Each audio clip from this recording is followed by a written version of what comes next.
Hey everyone, welcome back to the next episode of Game of Crimes with Murph in the morning. And I got to tell you, I'm excited this time. This is a landmark week for Game of Crimes.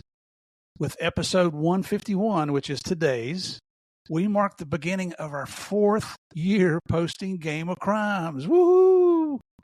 Whoever thought we'd get this far and still be running strong? Certainly not me.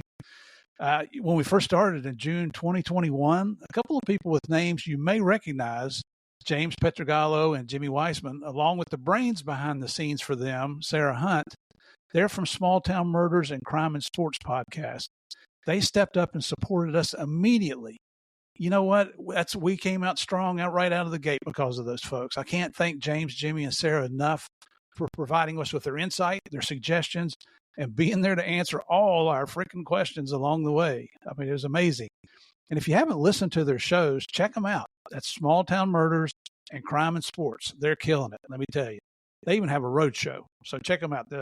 James and Jimmy are comedians, and it's very funny. Also, I got to give a shout out to my former co-host, Morgan Wright. None of this would have ever worked without him. As y'all know, Morgan handled the tech side of Game of Crimes. He did a lot of the research for the show. And even though I gave him a hard time about being a state trooper in Kansas, remember that nickname AAA? Because all he ever did was change tires, give directions, and go get stranded motorist gas. Good thing he's got a good sense of humor. He was the brains behind Game of Crimes. We all know and understand why he left the show, and it wasn't because of the ball busting, but he's still working with me behind the scenes to produce the best show I can. So Morgan, believe me, I miss you, brother. And a huge shout out to you, our faithful listeners and followers. Regardless of who helped us with this thing, getting this thing going, it wouldn't be anything. Game of Crimes wouldn't even be in existence without you folks. You hang in there every week as we bring new and exciting guests. You stand with me as I worked on learning how to edit the show. When I've asked for your comments and ideas, you responded without hesitation. And throughout this entire process, we've become a family of friends. I know it's getting a little mushy, a little corny here, but believe me when I say you have my eternal thanks and gratefulness for continuing to support me in the show. So, welcome back, especially to all you loyal and faithful listeners and followers. You're keeping me motivated. I truly appreciate that. Last week, I mentioned that I'd received several comments about this introduction being too long. People wanted to get into the interview and hear from our guests as quickly as they could. To try to accommodate that, I temporarily have removed the small town police blotter section. I asked for your comments on this, and a few of you have responded. But listen, I'd like to give this just a little more time just to see if I can get some more thoughts from everybody on this. You can contact me through my email, which is gameofcrimespodcast@gmail.com. You can send me an email via Patreon if you're a subscriber over there. You can post a message on the Facebook fan page, which is Game of Crimes Fans, as I said on Facebook, or you can list your comments on Apple and Spotify. Now, don't be bashful. Let me know what you like and what you don't like here, okay? And you're not going to hurt my feelings. This is all about you. I want to give you what you want to hear here. One quick update before we moved on. I previously told you about a new TV series coming out on CBS called The Real CSI Miami. It's patterned it's kind of patterned after the extremely popular TV series CSI Miami. Now, this is a multi-episode docuseries looking at past crimes, mostly murders in South Florida. There are some reenactment parts, and they interview crime scene investigators, police officers, and others on each episode, to include an old has-been you know as Murph. Surprising, ain't it? Anyway, the first episode aired on June 26th. Connie and I watched it, and I got to say, I'm pretty impressed with the professionalism of the show. Remember, the people they interview on the show are not actors. These are people who are actually involved in investigating crimes, who intimately know how to do that job. Now, I just found out a few days ago that my interviews will be posted in episodes 7 and 9. So you still have several weeks to wait before you get to see how good or bad Murph did on this show. Again, the name of that show is The Real CSI Miami, and it airs on CBS, so check it out. Okay, before we get into this week's episodes, let's get the housekeeping out of the way. I'd appreciate you going over to Apple or Spotify and hit those 5 stars. Believe it or not, this small act really helps support Game of Crimes, and it really only takes you a minute or two, okay? As I mentioned, send me your comments and feedback on Apple, Spotify, to our email address, again, which is gameofcrimespodcast@gmail.com. or on the Facebook Game of Crimes fan page. Our website is gameofcrimespodcast.com. That's where you can find all our episodes, the book list, which is a very extensive book list. Some new merch out there. I believe Connie just added a few more items there this week. And there's a link for Patreon. Again, that's gameofcrimespodcast.com. On Facebook and Instagram, go to Game of Crimes Podcast.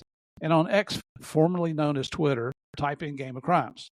Also on Facebook, you heard me just mention the Game of Crimes fans. That's the best Facebook group out there. This group is run by our favorite mafia queen, Sandy Salvato. She's the queen that rules with an iron fist, but she wears a velvet glove. She's a very nice lady. Got to meet her in person recently. Over there you'll find lots of cool posts and comments, some about the show, but a lot not about the show. It's a good place to go and have a little fun, okay? And if you're interested in more content, come on over and join patreon.com/gameofcrimes. Here, I've got several segments each month, some funny, some not so funny. Things like the monthly Q&A, stories about stupid things criminals do, and the segment we call You Can't Make This Shit Up. A movie review each month on the Narcometer, 911, What's Your Emergency? We have Cases of the Month, the Random Surprise section where you never know what you'll hear, and more. So again, that's patreon.com/gameofcrimes. Come over and give it a listen. Now, a quick disclaimer. This is a show about crime. We talk about bad people doing bad things and bad people doing bad things to good people. I do take these stories very seriously, and I try to be serious anyway, sometimes, but it never hurts to have a little laugh, right? So for today's episode, I'm honored here. I've got an old friend on the show. Our guest today is Kevin Grogan. Kevin's, everybody calls him Bootsy, so we're going to call him Kevin. Kevin's an old-time cop from Savannah, Georgia area. Man, let me tell you, this is a guy who knows how to work a case. As you're going to hear, his dedication to the job, his willingness to learn and get involved, in other words, get his hands dirty, it all developed him into a law enforcement professional who had a forward-thinking capability. And let me tell you, that's not common in law enforcement. Everybody seems to want to be reactive rather than proactive. Now, what do I mean by all that? Well, he was able to assess situations and come up with a viable idea and solution to combat whatever the crime problem was in the worst parts of Savannah. And make no mistake about it, as beautiful as Savannah is, let me tell you, I know firsthand it's a very mean and dangerous city. I love the place, but that's the truth. But you're also going to hear about a man who loves his city and his people, regardless of where they live. As is true with most police officers, and I mean approximately 99% of cops, Kevin wanted to help people in his community. And not just the innocents, but also the criminals who were preying on those innocents, who were spreading violence and drugs throughout the communities, the gangs who terrorized anyone who got in their way. Kevin's like everybody else. He's proud of his home, and he simply just wanted to make it a better place to live. We're also going to hear Kevin talk about how his law enforcement career ended differently from what he had planned. He made a single mistake that cost him that career. And I got to thank you, Kevin, for being so transparent on this. I gave him the option of not even bringing this up, and he didn't hesitate in a minute. He said his life is an open book. But here's what you won't hear. You won't hear Kevin making excuses for his actions. You won't hear any animosity in his situation. Like I said, his transparency and his honesty, they shine through. And he still supports law enforcement and wants the best for Savannah. And make no mistake about it, there's not a shrinking violet here. He stays on top of what's happening in the community, and he doesn't hesitate to call out the so-called community leaders when they aren't doing their jobs, when they make up excuses for this and that, but offer no solutions on how to address the rise in violent crime. I think that's their responsibility also, isn't it? And as with many of our guests here on Game of Crimes, Kevin is now a successful and published author. We'll talk a little bit more about that in his interview, and I'll tell you about his books in the debrief at the end. Okay, before we can do any of that, though, you know what time it is. It's time to get in, sit down, shut up, and hold on. Here we go again with the 4th season of the biggest, the baddest, most dangerous game of all, the Game of Crimes.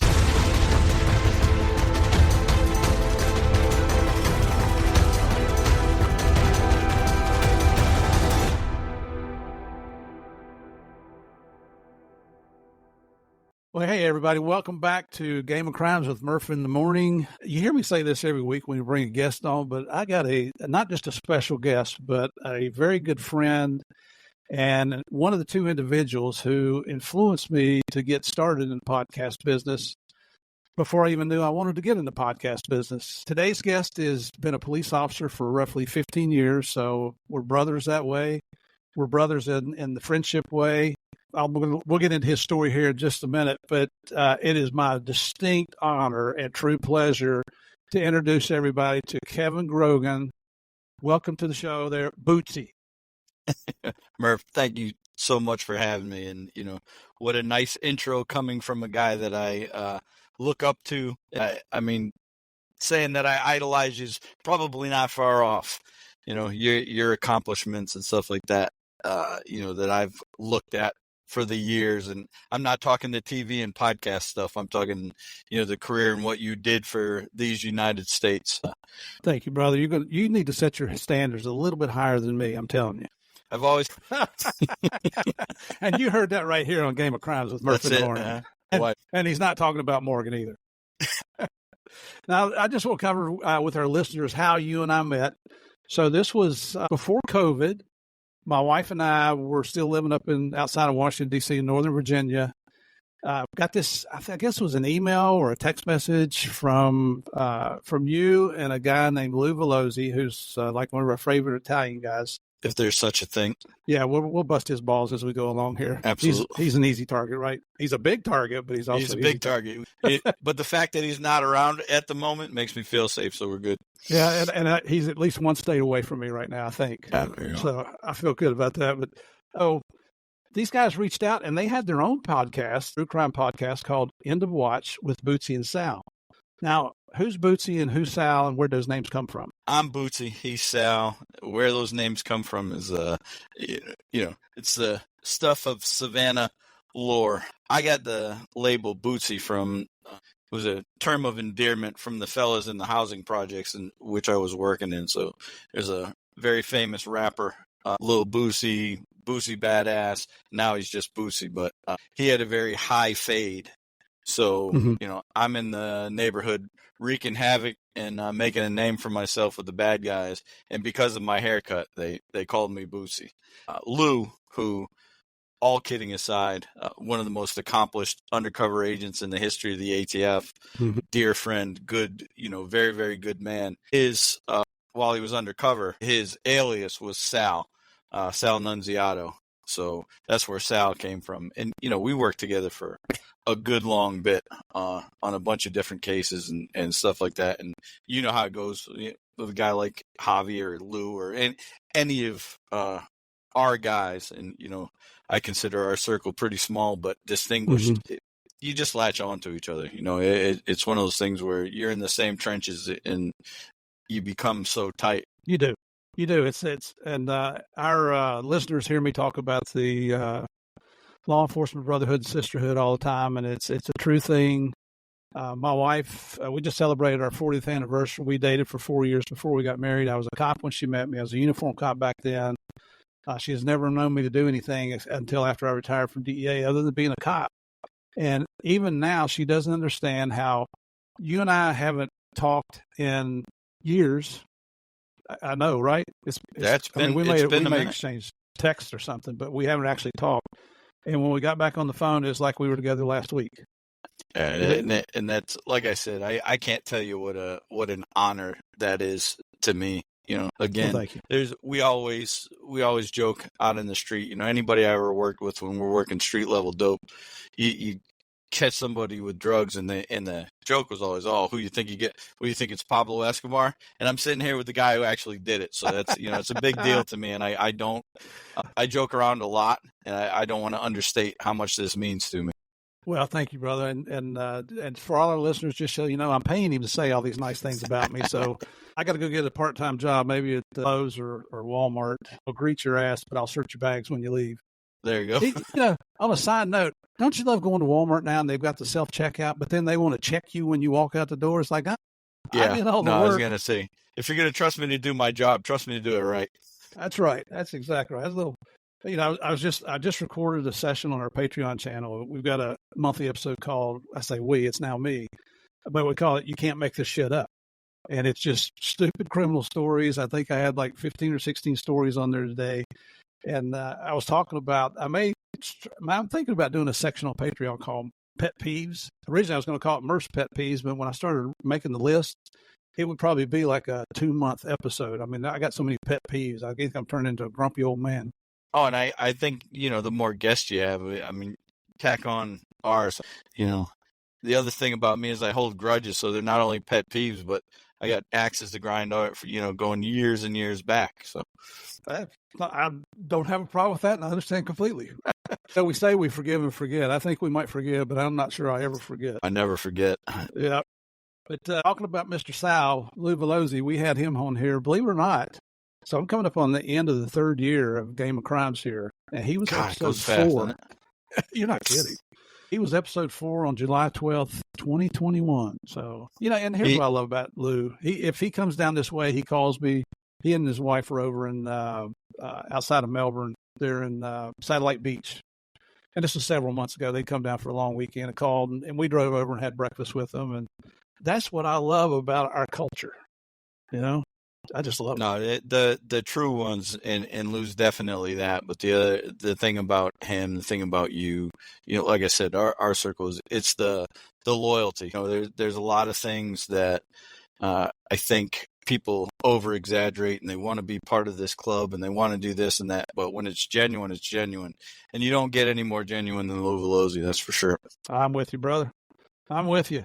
So let's forget about Lou. He had his turn, and now it's time to talk about you, Kevin. Good. Do you prefer to be called Kevin or Bootsy or Hey You or? Hey You works just fine. Just don't call me late for dinner, right? I'm with you. I was telling Kevin here before we started. If you hear me coughing a little bit, we're recording at dinner time, and this is going to take a little while. And so I went and got me a little Snickers bar. And I called hell from Mama for doing that. But now if you hear me, because I got something stuck in my throat, now you know why. Okay, so what we usually do here, Kev, is just we want to get into your background, where you're from, how you grew up, what your family dynamics are, brothers, sisters, did your dad beat you every day, schools you went to, and just let's get started there. Absolutely. So I hail from the thriving metropolis of Windsor, Connecticut, which was the first town established in 1633, right outside of Hartford. So Hartford is the capital of Connecticut. Windsor is the next town just north of that. And I grew up in a very middle-class neighborhood. I'm the youngest of 5, Roman Catholic Irish. My dad was an engineer. My mom was a teacher. But I knew immediately. I mean, from a very, very young age, and it's kind of funny. The more writing I've done and looking back and reflecting, I know immediately where I thought I was going to be a police officer. There were 2 things. When President Reagan got shot, if that doesn't date me, but I remember that vividly. I remember the news coverage, and I remember, that wasn't right, and I wanted to do something about that. So the Secret Service was like what I really wanted to do, but then I found out you actually have to be able to see. So that didn't work out. Oh my God, I can't see a thing. I have very good vision in this eye and not a lot in that eye. Really? And over the years, I've been punched in the head a lot, so it's gotten worse and worse. But not 20/20 eyesight, and it was uncorrectable, which is the thing. Not to get off on that tangent, but the other thing is one of the biggest influences in my life was my uncle. So my mom's sister's husband he retired as a deputy chief of police in Springfield, Massachusetts. But growing up, our grandmother used to keep a scrapbook of all his headlines in the newspaper and that kind of stuff. And there were many. He was a horrifically successful police officer. And, so I had that to look up to, and I just knew immediately what I was going to do. So excellent. Growing up, I graduated from Windsor High School, and then I did a year because I thought I was going to be a lacrosse superstar. That didn't work out either. I went to a small little prep school in New Hampshire called New Hampton School, which is right up there by Lake Winnipesaukee for you Yankee folks. And then I went on to what we call the Harvard of Western Massachusetts, Westfield State College, and I majored in criminal justice and minored in political science. I went to, right when I graduated in 1998, I went to the Connecticut Police Academy and went to work in my hometown, so of Windsor, Connecticut. I hadn't even graduated, got the job, and this is back when, there were 3,000 applicants for 2 jobs. So I don't know why they hired me, and I think they regretted it almost immediately. But I was my first police job, I was still in college mode, but I had also not been out of that 20-mile radius from where I grew up to where I went to school. And being the youngest of 5 kids, I'm sitting there in training with my FTO sitting in the passenger seat, and all the other guys on my watch are stopping people, and they're like, I know Grogan. And they're like, who's Grogan? Like, we don't give a shit. I wasn't even out of probation status yet. So, it was in me kind of look quickly, and I was reminded a lot by my superiors, taught me a lot about growing up. And they said, your world's kind of small. I was not worldly. I had not been around the block. So I joined a gang. I joined a gang called the United States Army. So let's stop here. I want to back up a little bit. So when you were in high school, did you play any sports? Yeah. I was big into martial arts, boxing, lacrosse. What kind of martial arts? Jiu-jitsu. The Windsor School of Self-Defense, a very good buddy of mine who's a classmate. His father was a tremendous fighter out of New Jersey, but he was also huge into karate. So he started the Windsor School of Self-Defense, which is and started his own style, which is popular now, but it was not then. It wasn't something people did back in the 90s. But he started his own style as a combination of karate, jiu-jitsu, and kickboxing. Wow. And he called it Joru Systems, which is still in existence today in the Hartford area. And that old man, he taught me a lot. Taught me a lot about how important it is to defend yourself, for sure. Yeah. When you were in high school, did you have a lot of fights? Sporting-wise, yeah. I mean, I used to, combat sports were my thing. I like to bang with the best of them, but like fights against schoolmates and stuff like that, not really my style. I've always been able to kind of talk my way out of those things. And I'm the youngest of 5 kids. I had some tough brothers and some tough friends. I never really didn't have to worry about that too much. Nice. Just out of curiosity, do you have 4 brothers, or is it brothers? 2 brothers, 2 sisters. And would you mind telling us what they do? And if you don't want to, understand. No, I don't mind at all. Or what they mind. We'll start off with the sad story. My oldest sister, Mary Beth, she was 6 years older than I am. And she wound up dying of a very rare heart disease when she was 15. I was just turning 9. So that was the tragic end to that. But huge life lesson. Yeah. And you understand Irish and family and that kind of stuff. And she was the oldest daughter, but I didn't realize what I learned then until way later in life, to watch your parents go through that and watch your siblings go through a loss like that, how my parents stuck together and did the things they did for us. You don't appreciate anything when you're a kid, but now that I look back on, I think my parents are saints, absolutely you realize amazing how much people. That really molded your personality at a very young age.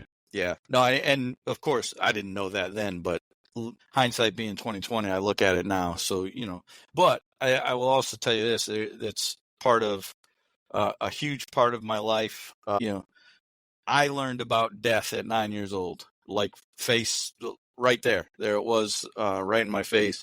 And that's kind of been it's followed me the rest of my life.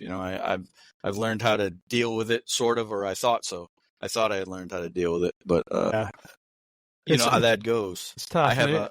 With your permission, I'd like to dedicate this episode of Game of Crimes to your sister Mary Beth. That means the world to me. I tell you, there are things where time's gone, and it's 40 years, Murph. 1984 was when she passed, and I can still remember the days when my big sister would took me to go get a comic book. I remember going to our local movie theater. She was in high school and I was in elementary school, and I would, go play the obnoxious little brother role, and she handled it with grace. I can still see her tolerating me. So I remember some really, really great times. Unfortunately, I remember the day she passed. It conjures up images. Tell you the truth, I hadn't thought about that in a long time until we started talking here. But, what does that do to you? What does it do to your family? And again, my take from it was my parents. That it's a family killer. It absolutely kills your family. And my mother and father stayed together. I mean, they were Talk about a team. Yeah. That's where I learned, I think, everything about loyalty. I had so I had my older sister. She's 8 years older than me.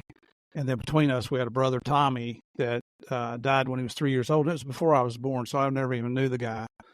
But talked to my sister. My sister just passed away last year. And she would tell me what she remembered about Tommy. And he had water on the brain, and they were taking him. They lived in southern West Virginia. They were going up to Cleveland Clinic for his treatments and things like that. And my entire life, I never saw my mom or my dad shed a tear. And my sister said, well, it's because they shed so many tears over Tommy.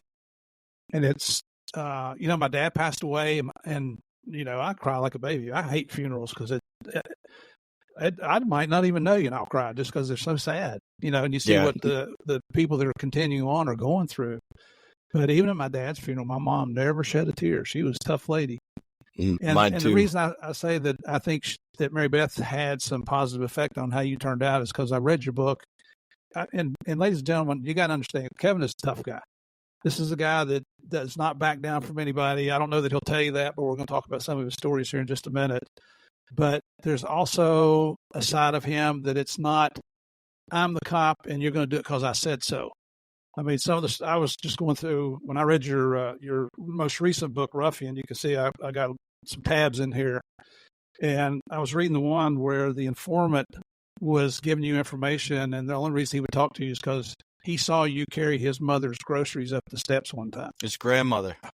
And so that's not, I think cops are people think we're stereotypical and that, we're just out to put everybody and their mother in jail. And that's not what it's all about. It's about protecting the public.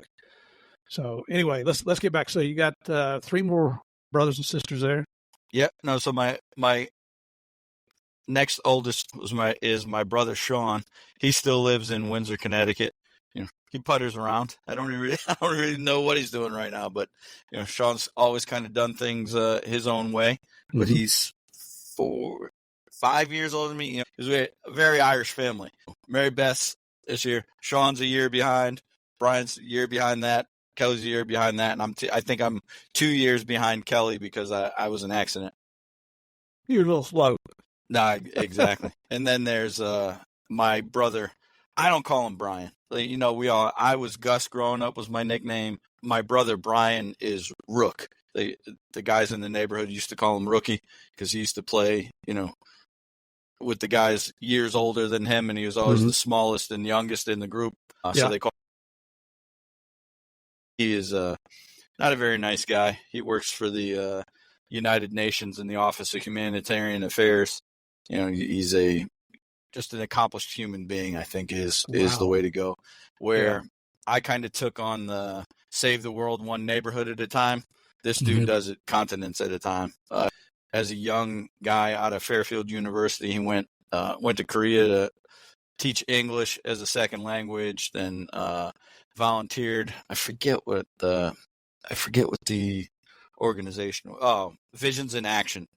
So he was in South Africa prior to apartheid being lifted, and then went back after it was lifted in the same kind of role, a very volunteer role. Getting into the humanitarian world is something where you work for free for a long time before you make it. But he had such determination. Like I looked up to him. They used to call me Little Rook growing up because I always followed around and tried to be like him. That hasn't stopped. I'm damn near 50 years old, and he's still who I look to now, especially he became very much the patriarch of our family once our dad passed about 10 years ago. But cool. He's just a stand-up guy, one of the best humans I've ever met. Don't like him very much, but he's kind of like Lou in the sense that it hurts me to say good things about them. With no joking aside, he Fairfield University, he got his master's from Columbia University, and now he's been working at the United Nations for 20-something years in a humanitarian affairs role in a world I'll never understand. I don't go to places like Bosnia. I've been to Bosnia, I've been to Kosovo, I've been to Iraq. I go there ready to fight everybody. My brother goes without a gun and tries to talk him out of it, which I have nothing but admiration for. God bless him. And then there's my sister, Kelly, who is, like I said, 2 years older than me. She's up in New Jersey. I think she's working back in marketing again, but she was a stay-at-home mom for a long time. Her deceased husband now, unfortunately, was a big e-trader. He's worked on stock. They are up there right outside of the city in New Jersey, right over the river. All right. I think so. He and Rook both settled out there. But, that's where I come from. Those are my people, and mostly, I like to blame my Hard thick head. skull and tough skin from then, because, man, oh, man, if you didn't have thick skin where I grew up, you were in deep shit. Yeah, you're going to catch it every day, right? Oof. Oh. So, all right, so you come out of high school, going into college. Did you play sports in college? Or? I played 2 years of football, and then, again, I went back into boxing. Wow. What position did you play? I was the slowest and smallest tailback in the history of the state of Massachusetts, the Commonwealth of Massachusetts. Grogan. So, of course, Foxborough is there on the east coast of Massachusetts, and Westfield is very far on the west. And there was a legend, Steve Grogan, who was the quarterback. I say the best quarterback in New England Patriots history. Some people think that Brady guy and his 6 rings or whatever, but growing up, Steve Grogan was the man. Having a name like Grogan in New England is a big thing. So when I showed up at Westfield State, people saw your name was Grogan. They're like, "You play quarterback?" I'm like, "No, I'm a running back." They're like, "Great." And when they found out I sucked, let me tell you, they were not too pleased. You're glad you had thick skin then. Yeah, exactly. How'd you do in boxing? I got punched in the face a lot, Murph. Boxing, I just loved it. I loved it. I would train at school in Westfield, and then I would go on weekends and during breaks, especially summer break, to Hartford and train in some housing projects, Bellevue Square, and then I trained at the San Juan Center. But while I was training, it was kind of like, I don't think maybe the heyday of Hartford boxing, because Hartford's got a great history of boxing with guys like Willie Pep and Tyrone Booz and Marlon Starling. Growing up, he was a middleweight champ or welterweight champ, excuse me. Great fighters come out of Hartford, and I think it's kind of underrated. When I was training at the San Juan Center, the guy Iceman John Scully, who's been an ESPN commentator, I would say arguably the best amateur boxer ever to come out of New England. He was a contender for light heavyweight championships during the 90s, so he fought well. But where he made his money and really got his experience in boxing was sparring with guys like Vinny Pazienza from Providence.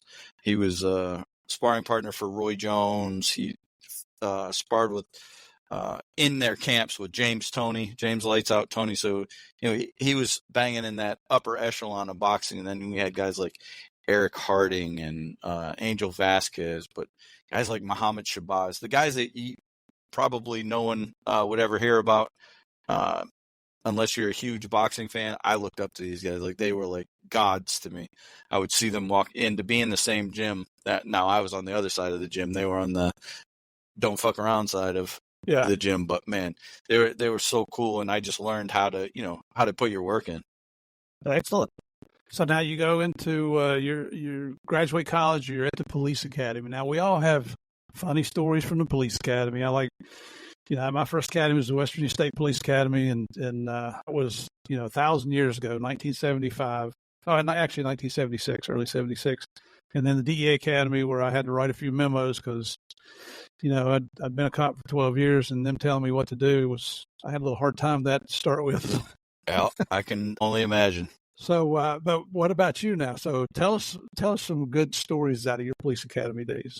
Well, the Connecticut Police Academy, man, like I said, I was a madman, still in a college kid mode, but I do remember the time I overslept for PT. So, my roommates wake me up, do their duty of, "Hey, dude, come on, we got to go." And I'm like, I'll be right there. They go, they start PT. I put my head back down on the pillow, and that didn't go over as well as you might think there, Murph. It was one of those moments where I was like, shit. Oh, yeah. I would describe that portion of my professional career as horrifically undisciplined, which is why I thought joining a gang shortly thereafter would spur it for me. That, like I said, that move in life, me joining the Army, was the smartest thing I ever did in my life. Did you stay on the PD before you went to the Army? I was only there for a year. Like, it was one of those things where I was just getting out of FTO and that kind of stuff. And I said, everybody's saying, oh, we know Grogan, which nobody who was on the police department gave a shit about who I was. Yeah. The town thought I was special, but the guys I worked with were not impressed with that, which was not a great feeling. And, like I said, I was not experienced. I did not have, I had the brains to pass the courses and do all those things, but I did not have the maturity at the time to handle being a police officer. And as you well know, our police officers in this country have the most responsibility and most authority, most power of anybody in the country. Mm-hmm.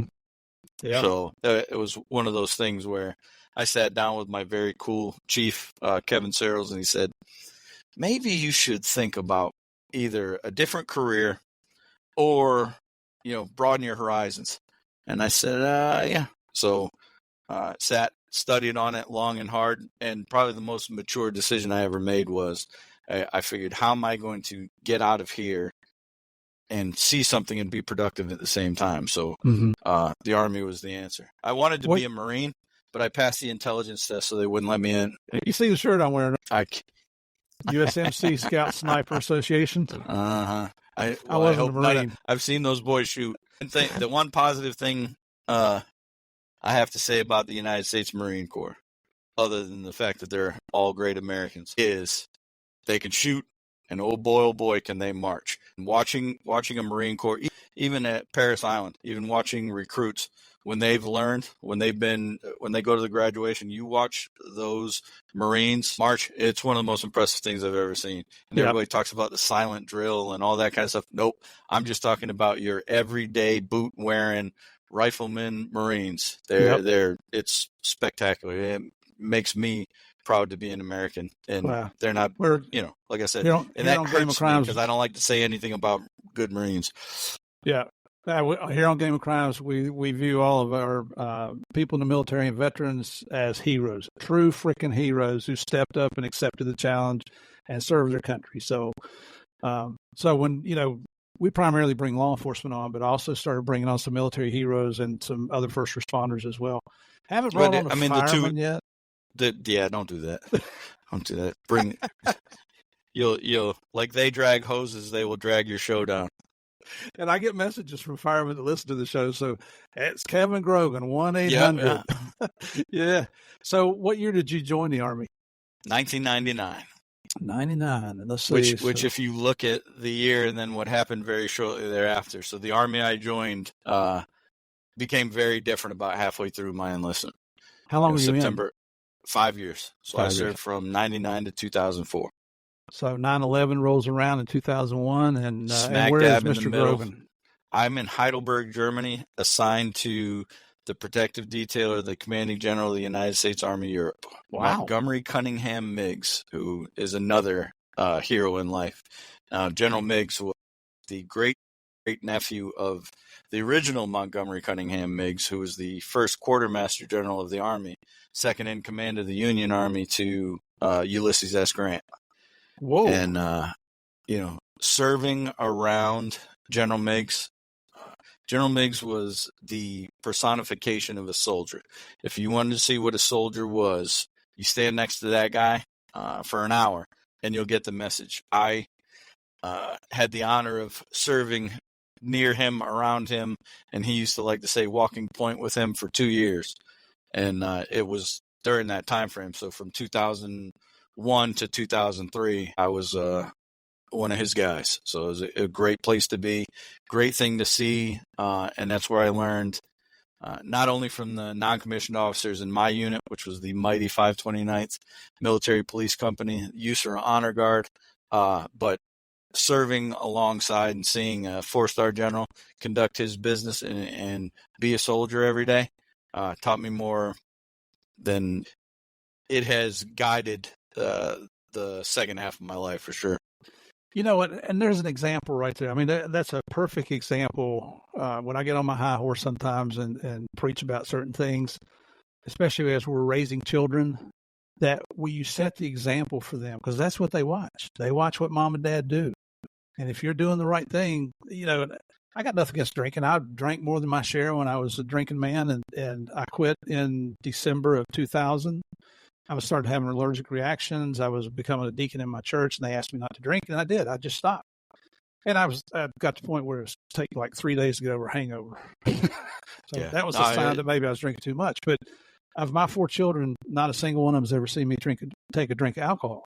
They all drink, and I'm okay with it. I've got beer in the house or wine when they come over. They're more than welcome to have it. But and that's what that general is doing. He's setting the example for all you young guys.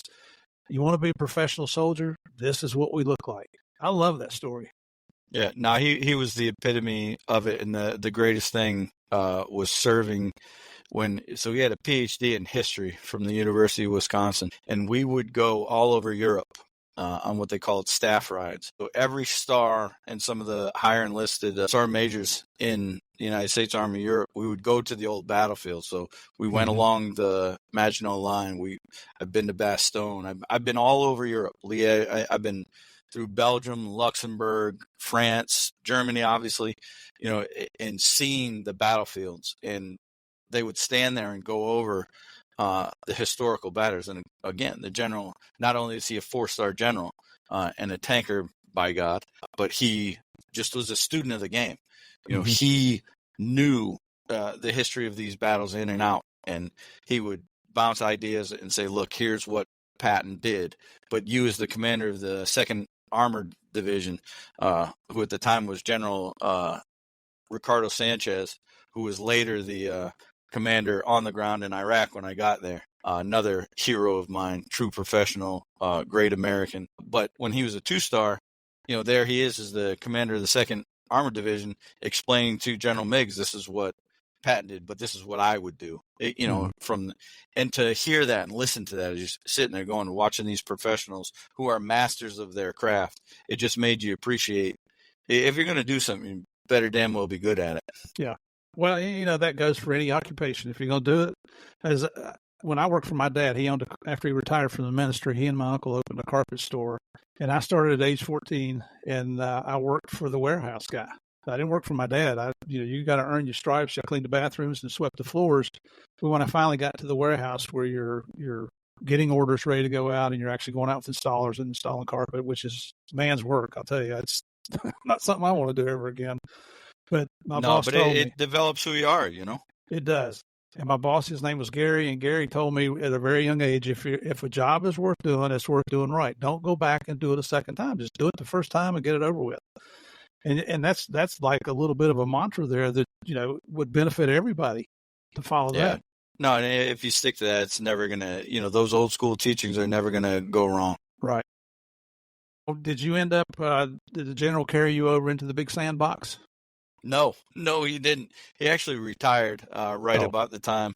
And I will tell you the dumbest thing Kevin Grogan ever did in his life. But, you know, he wanted to. I've always fancied myself as a tough guy. Right when September 11th happened, I had just been promoted to sergeant. I'm on this special detail. So, you know, I'm not even really wearing a uniform anymore. I'm plain clothes, walking around. That's as close to the Secret Service as I ever got. Yeah. And then, you know, the security game changed in 2001. So where in Europe, all the casernes were wide open, the security got very, very tight. We closed everything off, and, you know, the general would go and we'd do surprise visits, and really cool thing to watch. But I got orders at one point to go to recruiting, and recruiting is no fun. I would not have succeeded. I would not have liked it. I made one mention of it at one point to our aide de camp, and poof, my orders were gone. I was no longer going to recruiting. I never heard anything about it again. Don't know what happened. Didn't ask anybody for anything, but it just disappeared. Shortly thereafter, I got orders to the mighty 3rd Infantry Division here in Fort Stewart, Georgia. And at that time, Tora Bora had already happened. Afghanistan was happening, was going hot and heavy. But we knew, I would say 2002, we knew pretty much where we were going. We knew Iraq was coming, and 3rd Infantry Division was tapped to be the lead in that, which is well documented and pretty amazing thing in military history what they were able to do. But I knew I was going. I'm a newly minted sergeant, and so the chief of staff called me into his office, said, "Hey, Kevin, we really like you. We like you around here. You're doing a good job. You got a MILPER message saying, to go to Fort Stewart, but do you want to stay here and stay in the role that you're doing?" And I said, "No, sir." I said, "I'm a sergeant. I need to go be with the troops, especially if we're going to war." So Murph, boom, I got my all expense paid trip. I asked for it, and boy, did I get it. So my son was born in February of 2003. I came home, found he and his mother a place to live. I flew back to Germany, got my stuff. A week later, I was back at Fort Stewart, signed in, and I was on leave, getting everything all set for my family, and the ground war kicked off. So I signed in off leave, showed up to Fort Stewart, got attached to a reserve unit that was, in the rear echelon. And the first replacements, I was on the first thing smoking and landed in Baghdad. God bless you, brother. Holy cow. Boy, did he ever. I did a 2-week TDY in Afghanistan, but then it was very short, but I never got into Iraq. I think I'm probably glad I didn't. It's much nicer to watch in movies and on TV than it is to actually be there. I mean, there are parts of it, obviously, that are absolutely beautiful, but, I patrolled and lived in Sadr City, which is not a very nice place to be. Yeah. Especially not in 2003. Wow. How long were you there? 9 months. Didn't seem like a day over 3 years, did it? No, didn't seem very long at all. I'm sure the time flies by. That's why you want to stay busy at work, because it makes the shift go by. The way I look at it. Yeah, but you had long days, and then you'd blink, and it was like, whoa, holy crap, July's gone. Where'd that go? Yeah. It went fast, but not fast enough. Did you only do one deployment, or did you have to do more than one? Yeah, no, I did the one. I got back to Fort Stewart. I was here at Fort Stewart for 4 months, and then I got out. I got out of the Army. I was right there. I escaped before they started the stop loss. So I got out. But I had already known I wanted to get back into law enforcement. I had my degree. I enlisted. So I had a college degree, 4-year degree, but I enlisted because I wanted to get the training and experience. And again, I had the privilege of working for General Meigs. So it was worth it. Seeing Baghdad, seeing combat, seeing that whole thing happen. That was an experience that obviously changed my life. It really kind of put things in perspective. But I came home to, when I left, my son was 4 months old.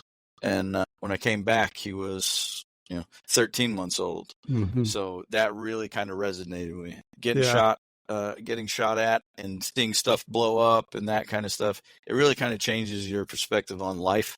And when I got home to my son, who I thought about every day of those things, I thought, you know what, my time would probably be better served here at home with him. It's much more fun than hanging out in the desert where nobody really is really happy that you're there.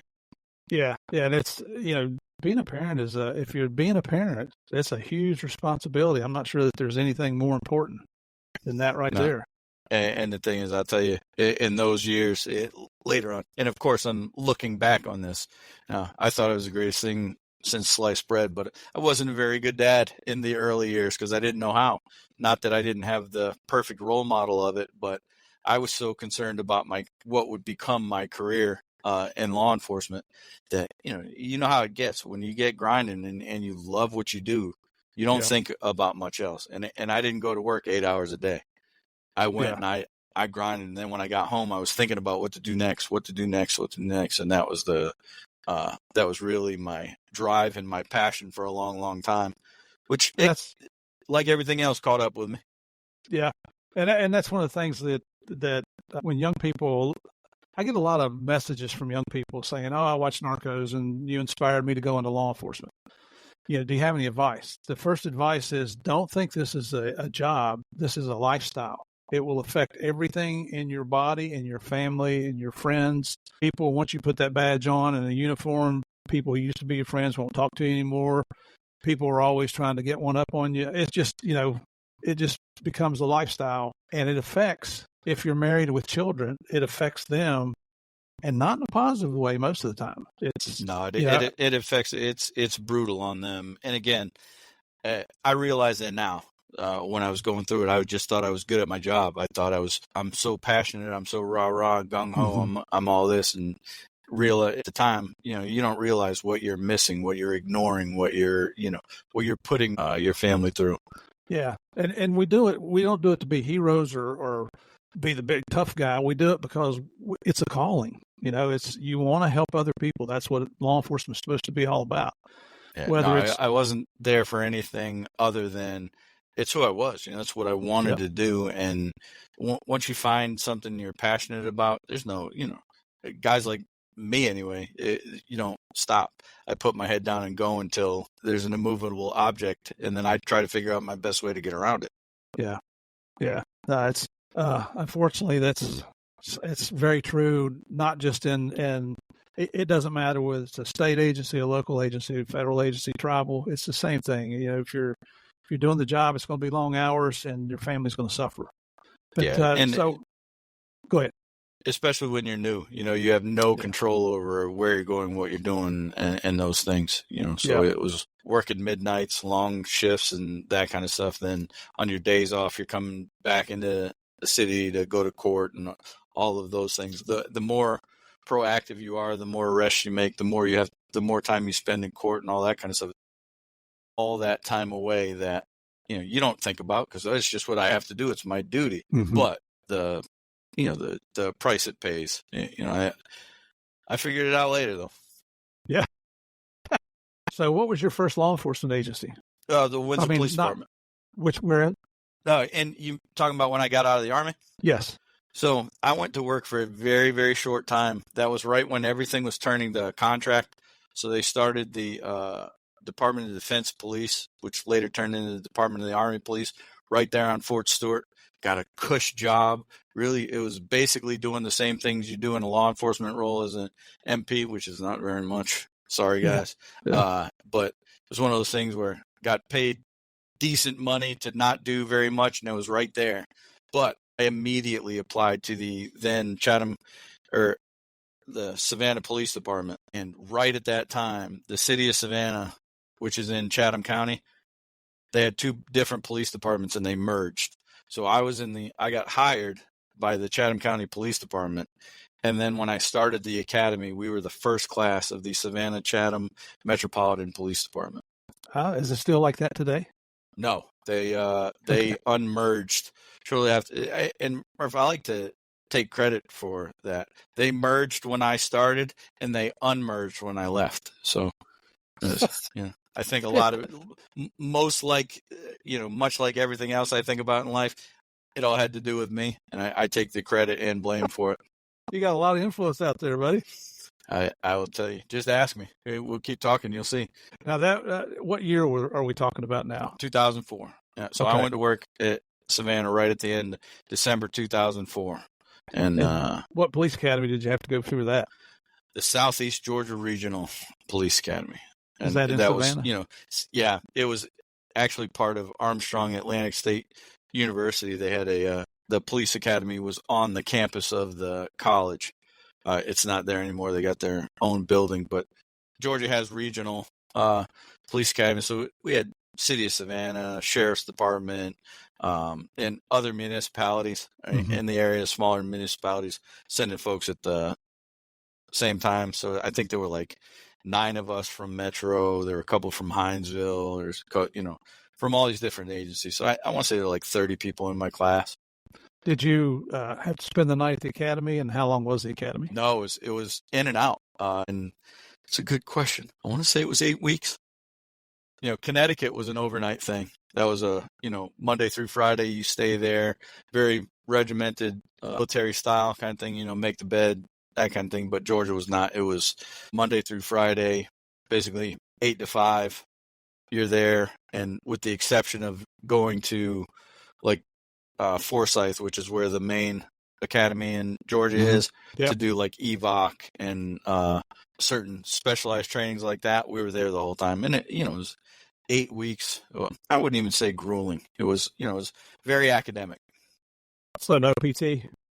No, we didn't have to do. We were actually the first class that had to be in uniforms. Like we had to have matching uniforms. Before that, it was all, if you were pre-service, you wore like a suit and tie or shirt and tie, and it's kind of business casual. But we had to wear polo shirts and khaki pants and that kind of stuff. So it got started, but especially I'd just gotten out of the Army, just come home from Iraq. I got home from Iraq March 11th, 2004. I graduated from the police academy in Georgia March 11th, 2005. Okay. So 1 year to the date. Did they have firearms training there at the academy? Yes, they did. Okay. I've been to the academy there in Forsyth. We used to go down for meetings with GBI and some of the different agencies down there. Nice place. Well, when you asked that, I said it very smugly because I was the high firearms award recipient for our class. So, woohoo! Look at you. Made it out with both eyes, thank God. When I went to DEA, I had been shooting competition, and they have in DEA they have this thing called the Possible Club, and as you're going through as a basic agent trainee, after you've been through firearms, getting close to the end of the academy, you have to shoot for your job is one thing they call it, and if you're good, you can get an invitation to shoot, try out for the Possible Club.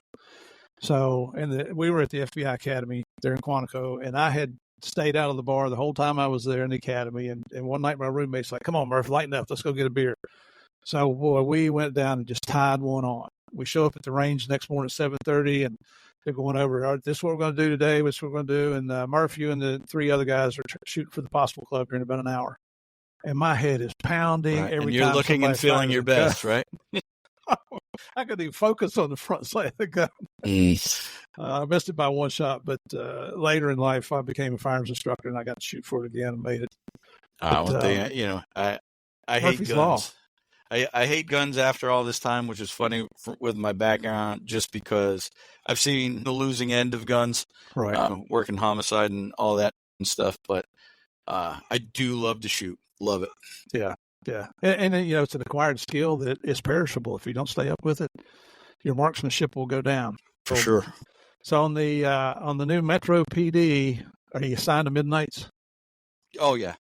And the thing is, what was really cool is because the real reason I mentioned winning the high firearms is I got to pick what precinct I went to. For those of you who have not been to the beautiful the hostess city of Savannah, Georgia, downtown is where it's at. And the thing is, and I say this with absolute seriousness, is downtown Savannah is one of the coolest places in the world to police, because the historic, very tourist downtown thing, it's beautiful. I mean, the Old South, it's absolutely gorgeous with our live oak and Spanish moss and, all the things, the movies that get made here. Of course, the second, or now probably the third best book ever written about Savannah, Midnight in the Garden of Good and Evil. Second only to, Ruffian and there you go. Black Sheep, White Cop.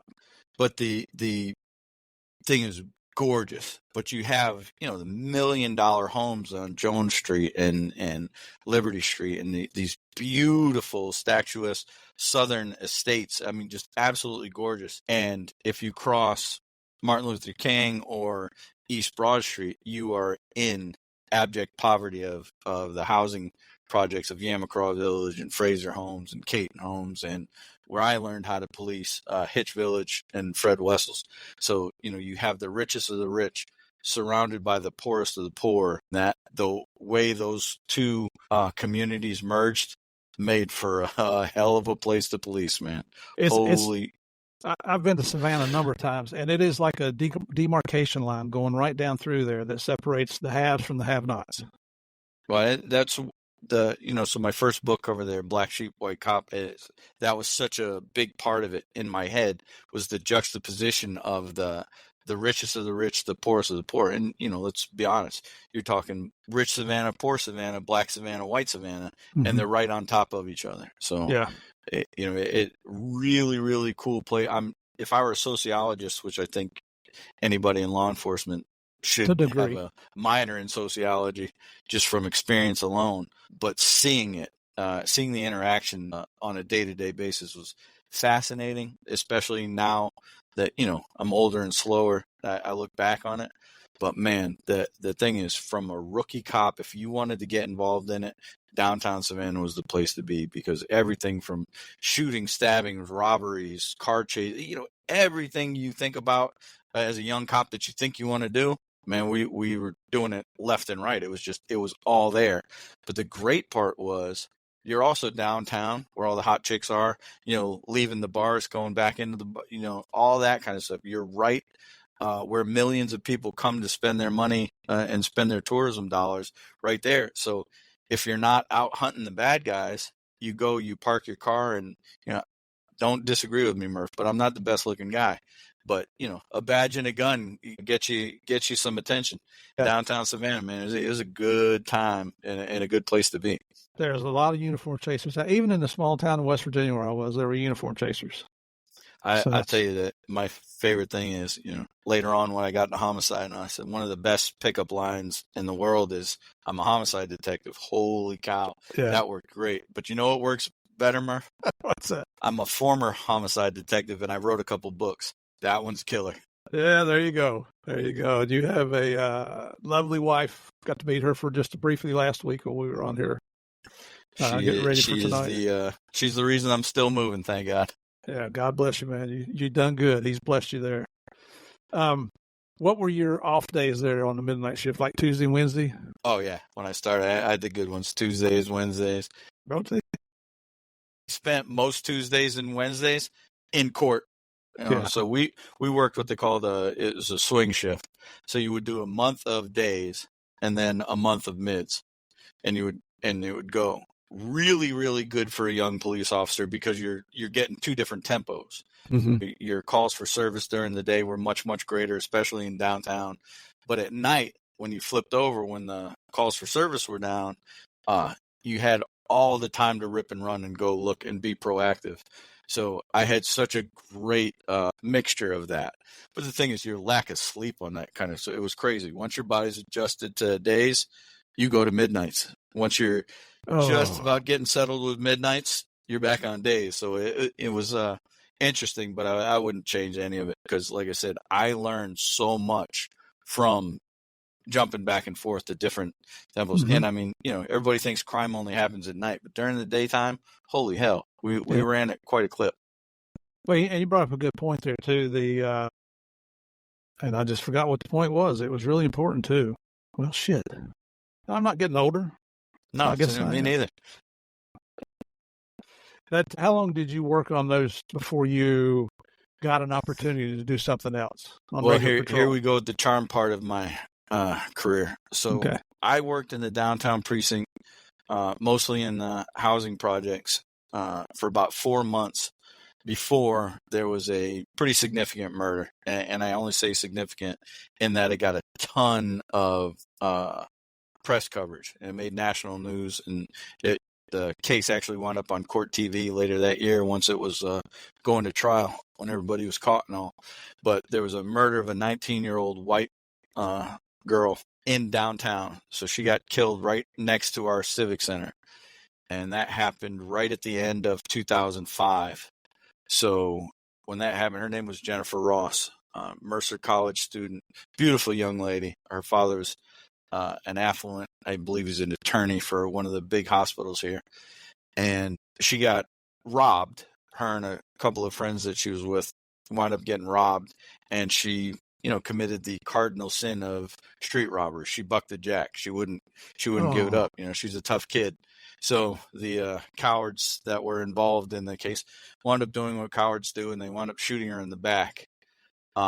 She wound up dying like a week later. Like they had treated the wound and that, but one of the arteries where she had been hit, it just nicked it, and over those couple of days it burst, and they weren't able to save her. So, what a shame. But that got a huge response here in Savannah. Huge response. It was, we can't have that. You can't have affluent white folks downtown Savannah in the tourism industry. And that sounds horrifically racist to say, but it's true. It's what people reacted to. And I've written about that extensively. Why does that murder matter more than Shantae Cooper, who got killed at 38th and Hardin 4 months earlier? She was sitting on a stoop, not doing anything, minding her own business, and she got hit with a stray bullet. But the amount of press, the amount of political pressure that goes with one as opposed to the other, we as a country, and especially in Savannah, become so the apathy of, well, that's just Savannah. People get shot. That's what happens. That's not acceptable to me. It's never been acceptable. It never will be acceptable. But, to watch the political machine respond to things, it's being able to see it. It's sickening. But I say all that to say that really sparked a reaction here in Savannah. The chief at the time said, you know what, screw this. He was born and raised in Savannah, a real Savannah guy, a real cop, Vietnam vet, Willie Lovett. Sat down with the mayor. Mayor said, do something about it. So Willie said, okay. So he put 17 of us together. It was basically a goon squad, a hit squad. We called it Expo, the Expanded Patrol Operation. And we had countywide jurisdiction, and we just rode. We didn't answer calls for service. We went and found the bad guys. We didn't stop little old ladies for traffic violations or anything like that. We went into all our high crime areas, and we went looking for the guys we knew were pulling triggers, and we found a whole bunch of them. So, excellent. Hey, players, this is the end of part 1. As you know, part 2 comes out tomorrow on a Tuesday.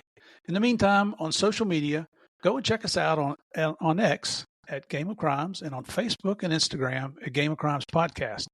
Also on Facebook, type in Game of Crimes fan page and join us for some more fun. Our website is gameofcrimespodcast.com.